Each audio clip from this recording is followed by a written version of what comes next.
আমি আল্লাহ, আমার ক্ষমতা পৃথিবীতে চলে না এমন কোনো জায়গা নেই। আল্লাহর রুবুবিয়্যাত, আল্লাহর ক্ষমতা, আল্লাহর শক্তি সামর্থ্য পৃথিবীর চলে না এমন কোনো জায়গা আছে?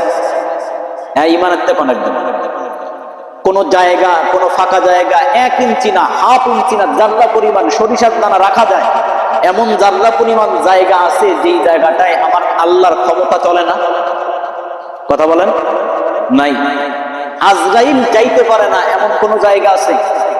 আল্লাহ তাআলা বলেন ঠিক যেমনি ভাবে এমন কোন জায়গা নাই যেই জায়গায় আমার রহমত চলে না, এরকম জায়গা বাইর করতে যেমন পারবা না, আমার বন্ধুর রহমত, আমার বন্ধুর আদর্শ চলে না পৃথিবীতে এমন কোন জায়গাও দেখাইতে পারবে।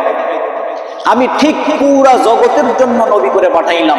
যারাই আমার নবীকে মানবে, যারাই আমার বন্ধুকে মানবে, যারাই তার আদর্শকে গ্রহণ করবে, যে দেশের মানুষ করবে, যেই বিভাগের মানুষ করবে, যেই জেলা, যেই গ্রাম, থানা, ইউনিয়ন, ওয়ার্ড যাই বলো না কেন, যেই ঘরের ভিতরে যেই ব্যক্তি আমার রাসূলের আদর্শ মানবে, সে ব্যক্তি কামিয়াব হয়ে যাবে। কিয়ামতের ময়দানে রাসূলের সুপারিশের মাধ্যমে আমি আল্লাহ পাক ওই ব্যক্তিকে জান্নাত পর্যন্ত পৌঁছায় দেব।